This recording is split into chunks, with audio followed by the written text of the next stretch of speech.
Wonderful. Adam, it's wonderful to meet you, sir. Thank you for taking a minute out today. I appreciate it. My pleasure. So, before we get into your good work, I want to know 5 years ago with this pandemic, so many Yeah. things were getting thrown into the unknown. We were trying to figure everything out.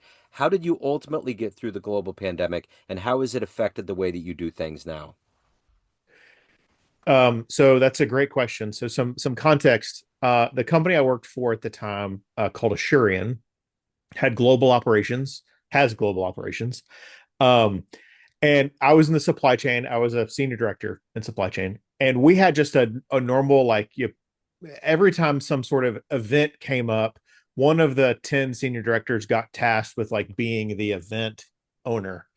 So it is late, early February, and a partner of mine, he gets tasked with a volcano. That's because we have a facility in the Philippines. Volcano nearby starts burping, and it's going to be a problem. I thought it was going to last for years, all kinds of issues. His volcano event ended 72 hours after it started. And then I was next up on the roster, and I got COVID. And then I worked on COVID for 18 months. So, it wasn't really a fair system, but it was a system for determining who got tasked. But I had I don't know if you'd say luck of the draw, but I was up, and my task was owning how we responded from a supply chain perspective. So at one point, we had 150 different work streams that we were focused on, as much as you can focus on 150 things, trying to maintain our global supply chain, service customers, make all the changes you're used to in terms of where are we going to serve people in homes or remotely versus, in retail settings, and all kinds of things. There's there's a lot we can talk about, but I would say the number one impact to my leadership style is it was a definite break point in realizing and embracing that I could not control every decision and everything that was happening. And instead, it was it was immensely important to establish the logic by which we're going to make decisions, create clear ways of escalating issues, and then pushing empowerment as far down in the organization as we could, and then trusting the team to carry the logic and the principles and the guidance forward, um, and establishing a system that would surface issues, handle them quickly, and not allow a leader like me to get bogged down in any one thing. And the only reason we survived was really embracing empowerment in a variety of ways. Sounds like a wonderful blueprint to go into the unknown because that's ultimately what everybody in whatever way had to figure out during that time. Because as much as we may have known before COVID that there's unknowns that we can't control, we literally can't. There's very few things. Right. At least having a good solid plan to go into it gives you that modicum of practice and to go in and have some kind of vision. Because I think there was a lot of people that hopped on the situation and went gung ho like you did and had a plan, and there was others that were just lost that may still be lost today. Yeah, and I think what saved us though was our plan was crap. Right. Um, the plan didn't save us. Having an established group of people that trusted one another Yeah. is is kind of what led us to success and enabled it. And it's on my journey of moving from the corporate world to being a trust consultant or trust expert. It's one of the events in that chain that I would say was pretty formative in my belief that, um, if your focus is we just need really high performers on our team, or things like that, as opposed to developing a culture underpinned by trust, it really doesn't matter how many high performers you throw at a big issue. Um, if they can't work together in a trusting fashion, it's really just chaos. And so that it's part of what led me to believe that trust is what organizations need to develop more than anything else. So let's get into exactly what you do in 2025, and kids Yeah, always get the truth out. I'm going to put you in front of a 12-year-olds. It's career day. The kid in the back of the room that's always curious is like, "Hey, what do you do for a living?" How do you answer him? got it. So the way I answer them first is I have five kids. They range in age from 3 to 16. So I know all about the things that kids get out of you. Yeah. Um, the way I would answer is I would tell them that my goal is helping teams work together in a way where everyone feels valued. Okay. So what did you want to be when you were 12 years old? What was your dream life? So when I was 12 years old, I either at that point wanted to be an oceanographer or a chef. I don't remember which, but Okay. it was one of the two at that in that time. Okay. So let me ask you this. Take me back to your childhood. What were the seeds, the foundational seeds that were planted into you to be a leader, to be someone that helps people, to get to this point of consultancy and where Hmm. where you've evolved to professionally? How did this happen? Yeah. So a lot of that goes back to my parents, not surprisingly, as Mr. Freud would tell us. But Yeah. um, so if you think about trust, trust is formed by empathy, authenticity, and performance. There's three things you have to have together to do that. And we can go into that more later if you want. But on the empathy and authenticity, my parents are both of them are highly focused on dealing with empathy and authenticity. My dad is extremely authentic. My mom is too, but I would say like he modeled significant authenticity, and my mother is really the a modeler of empathy and caring for people where they are. So an example of that is in our home. My dad's an evangelist, so Yeah. we did a lot with church. I'm still very active in my church, and having people into our home to get to know them was a big part of what my parents believed in and what we believe in. And so in that entertaining aspect, one thing my mom kind of modeled for me was how can you learn things about people that will help you be a better host.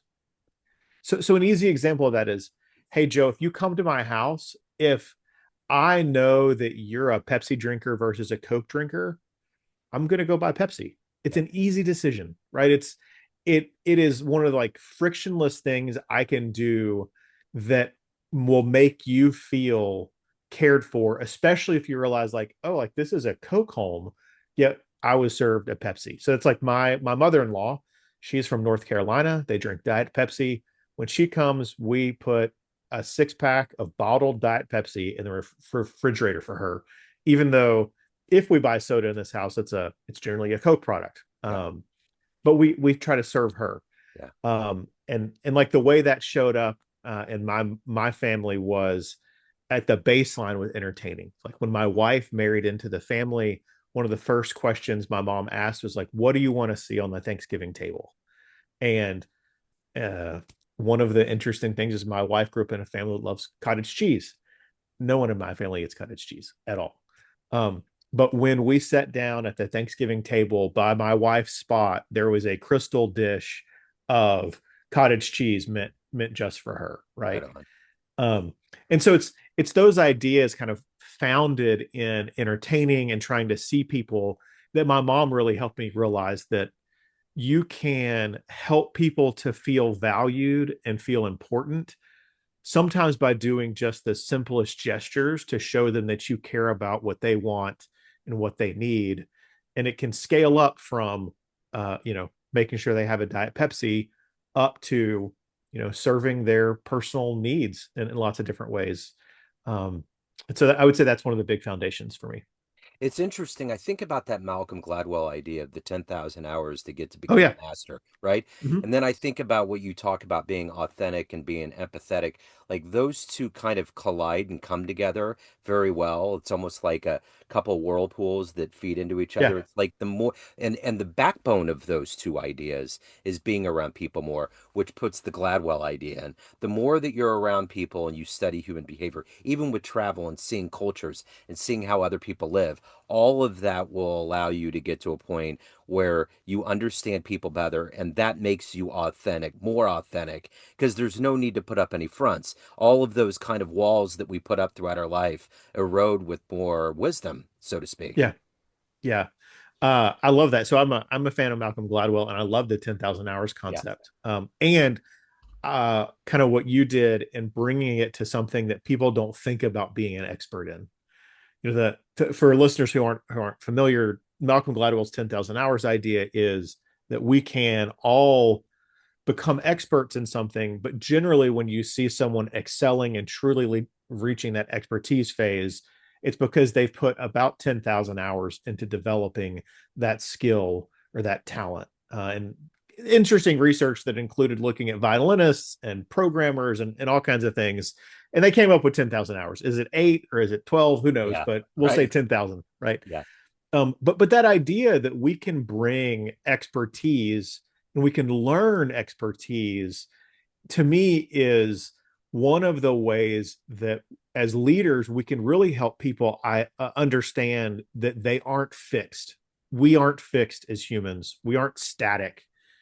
If you want to grow and develop, you have to do it, and you have to fail at it, and you have to do it poorly, and you have to do that a lot before you can do it in an expert way. And um, when I think about helping people become better leaders and better decision makers frequently, one of the big places that I see organizations fail is they don't actually consider that the majority of their team hasn't yet given their 10,000 hours. yeah, And so I want my team to have great, fantastic decision makers, but fundamentally, until they've had their 10,000 hours to learn and to fail, they're they're not going to be good decision makers. And so how do we create an environment that develops their logic, develops their thinking, gives them safe opportunities to fail, to help them get that 10,000 hours, to kind of keep the metaphor going,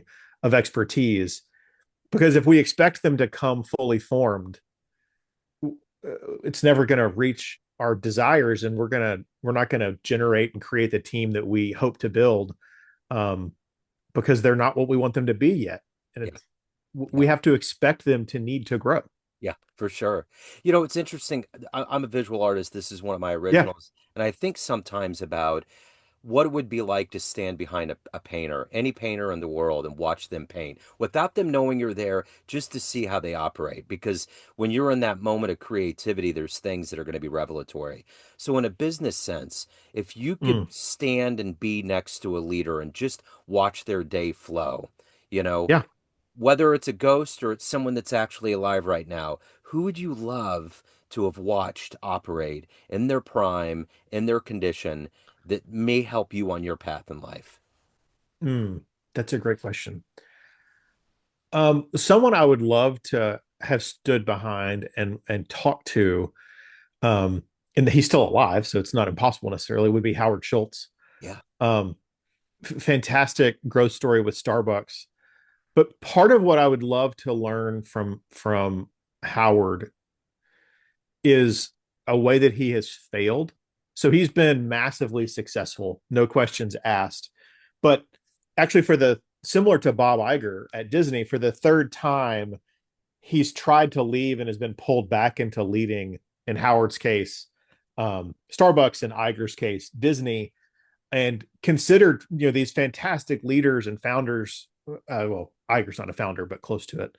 Um, Yet they keep tripping up when they try to hand the reins over to someone. yeah, And I think it would be a fantastic way to learn, to try to observe what about their behavior is creating so much value, because clearly they're creating billions and billions of dollars of value.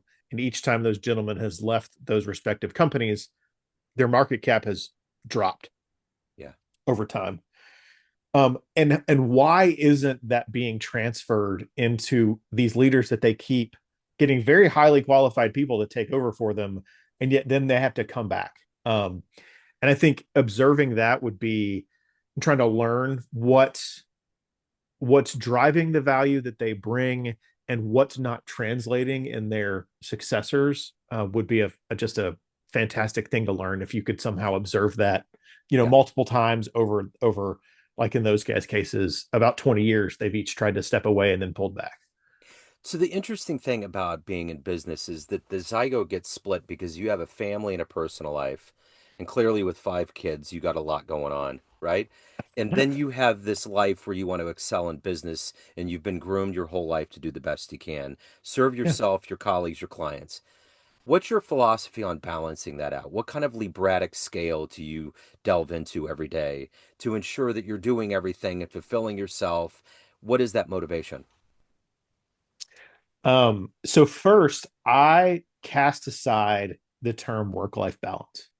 Okay. I don't I don't think we should present them as a balance.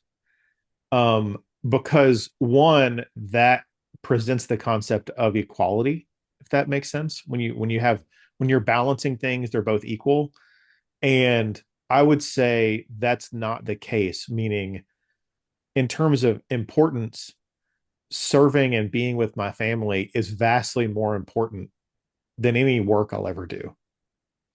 But when we think about things like I have 7 mouths to feed, if you count my wife and mine, there's a great deal of urgency to, just putting food on the table and those things. And I don't think we should.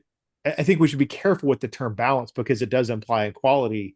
And if I spend all of my time with my family doing something very important, yet I don't feed them something very urgent, that doesn't make me a good father or a good employee, right? Um, to first, maybe that reframe. Yeah. Second, the way I like to think about them is a more of a coexistence, and they should support and enable one another. So, um, uh, an easy example: my 6-year-old son is autistic, and he has therapy every day from 3 to 5. And so it's massively important that he get there, whether my wife take him or I take him, and that he be picked up. Yesterday, that meant that I took him and I did phone calls in the parking lot of his um, therapist. Um, and in that, I could serve him, um, and I could still do work that's necessary to make it possible for him to have that therapy, right? And that's a small example, but in our lives we have to figure out ways for our work to support the life that we want, and for the life that we want to enable the work that we need to do. um, and most people that I see that are unfulfilled or struggling in that way, they haven't figured out how to I'm going to use the word balance now, but how to balance or have those things coexist and support each other. um and and that's where the discontentedness comes. An example of that would be, I was mentoring someone about, this is about 10 years ago, and she had a desire to be a high flyer, a high performer, and get promoted a lot.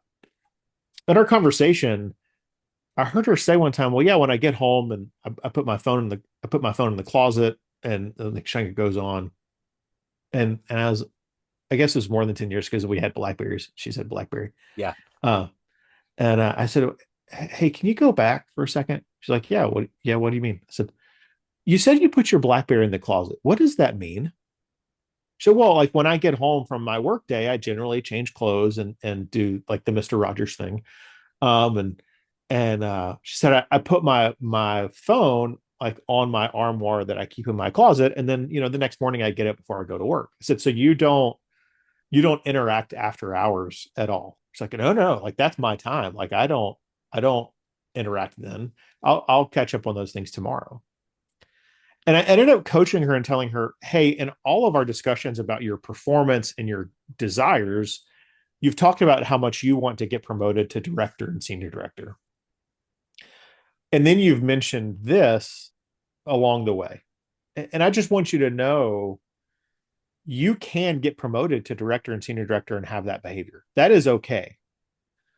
But she was asking me for advice because I'd gotten promoted every year or every 2 years for a long time. And I said, like, but you can't have the same growth and development path that I have if that's what you value and what's important to you. Yeah. Neither one is good or bad, right or wrong. but you can't desire to have one sort of path in your career and then compare yourself to people who are acting in a completely different way. Yep. And like I said, both of us were good, righteous human beings. Neither one of us was doing anything wrong, but I usually worked for an hour and a half in the evenings after my kids went to bed Yeah. because I wanted to be seen as a high flyer and I wanted to grow and I wanted to be seen as super valuable. And so I needed to eke out 10% more value, if that makes sense. Yeah. Um, and it was an important conversation for her because she then did reframe her expectations and she said, like, I would rather have my evenings and delay my promotion schedule a year or two and get promoted every 4 years as opposed to every 2 or 3 years, and that would be better for me because that's the life I want. And I said, great, then embrace that and just make sure you're true to that and you don't compare your trajectory with someone who has a different set of priorities. Yeah. um, and so I would just kind of reiterate, when people are failing to feel contented in those things, a lot of that isn't necessarily because they're out of balance in what they're doing. It's that they're out of balance in what they say they want versus what they're willing to do. And you added a whole other layer of complexity. My son's 20, he's on the autism spectrum, so we've done therapies and all kinds of different things. So I totally get that. And for those out there that may not understand that, just that will add layers. But it also adds layers of understanding this reality in very different and very defined ways, right? Yeah, for Yep. sure. So Absolutely. let me ask you this. Yeah.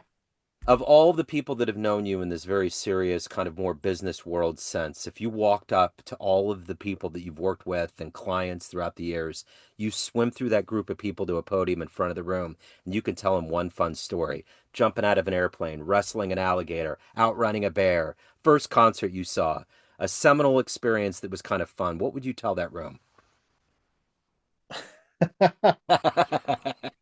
Oh man. Um, this is a similar experience. It is kind of work related, so it works for this audience. Um, I would tell them about the time I accidentally moved a wall. So here's the context. I in 2017 was asked to lead a relationship between the company I was at, Assurian, and Apple.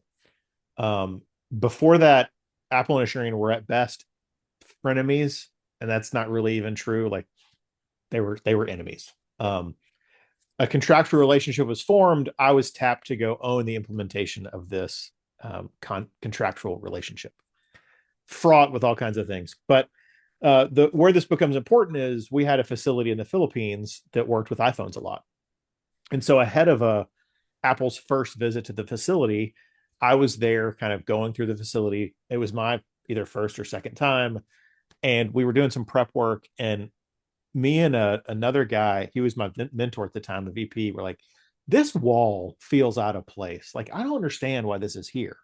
We're just talking through. We make that comment. We kind of go on. We're doing these line tours. Well, the next day we come back. We're like, this feels different. Like what? Like why does this feel different? And so we turned to one of the guys behind us, like, hey, this feels different. Like why is that? Did something change? Like, well, yeah, last night we moved the wall, and we both were like, well, you did what? Like, well, we it wasn't a load bearing wall. You guys said you didn't like it, so we moved it. Wow. And it was just in that moment that I kind of had my first experience with understanding like this serious, maybe accidental power you can have in your life or in your leadership journey when uh-oh, my camera just went crazy. There we go. um when you don't understand the impact of what you're saying and what you're doing, and that really you can accidentally have impacts that you don't intend. Yeah. Nothing untoward happened, no one was harmed or whatever, but because we spoke in a kind of misguided way, work was done that we didn't actually want to happen. Yeah. um and there's just a lot of lessons to me in that about understanding the culture that you're in. They came from a Filipino, when the foreigner speaks, we do what we're told sort of background. Um, they had gotten into a we don't ask questions, we just do things sort of mentality. Um, I was in a irresponsible place, feeling like I could kind of say whatever I wanted to say, and it wouldn't matter. Just this whole host of things, and there are all these lessons kind of bundled up in that, like, you moved a wall Yeah. story. Yeah. That'd probably be on the list that I would choose. That's wonderful. So let me ask you this. Everyone has a perception of you, family, friends, clients, Yeah. colleagues, but you run the show. What's your perception of you? Who do you think you are?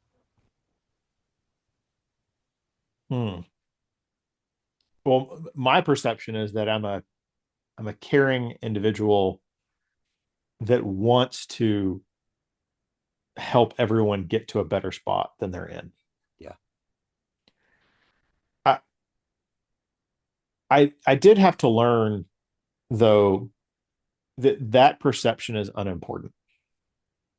Meaning my perception of myself is relatively unimportant and unhelpful. And that all happened. My very first 360 that I had years ago was a seminal experience for me. I had 17 people who all provided comments.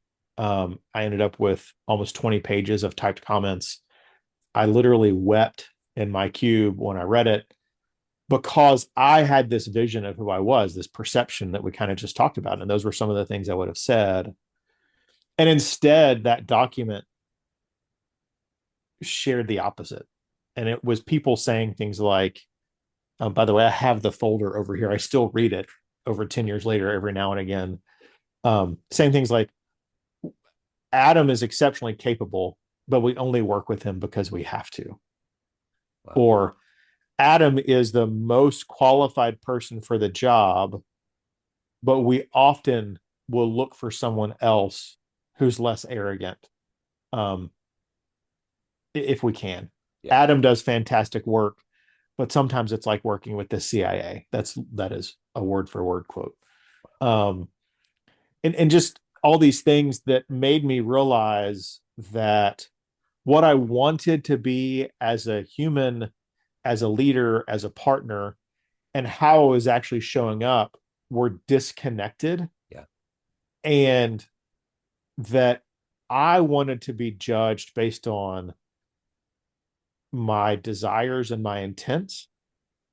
And it was really important for me to realize that people can't judge you based on that. They can judge you based on what they see. And over time, if you have a really deep relationship, they can begin to know your intent. But most of us don't get that luxury in the majority of our relationships. Yeah. Um, and so I, I have had to work really hard to actually divorce myself from what is my perception of me, and actually say, what what am I giving that helps people to see me as what I want to be? Yeah. And that's a hard journey. And it's part of why I believe in coaching and consulting, is because I had a leadership coach who changed my life, through that experience. That's a wonderful lead into if anyone wants to reach out, they want to hire you, learn more, any of the good business, where do they go? The fastest way is to text operator to 31777. That's a keyword operator to 31777. Alternatively, I post on LinkedIn every day at Adam Malone Speaks, and would love to hear from the audience. I love it. Adam, this has been wonderful. Thank you, sir. What a great story. I appreciate it. Thank you, Joe. It's been great. Thank you. Hello, friends. Joe Dimino here. I just wanted to let you know that after 30 years or so, I have finally released my first book of poetry through the mighty Spartan Press here in Kansas City, Missouri. As the creator and host of both Neon Jazz Radio and the Famous Interviews with Joe Dimino podcast, along with being a visual artist, I'm ready to embark on a new adventure and want you to be a part of it. You can get a copy online via Barnes & Noble, Amazon, and actually on the streets in Kansas City at the great Prospero's bookstore off 39th Street. You can also visit joedimino.com for links to the book, to more poetry, and everything in my world, including paintings. Thanks for all of the love and support over the years, and please dig the words.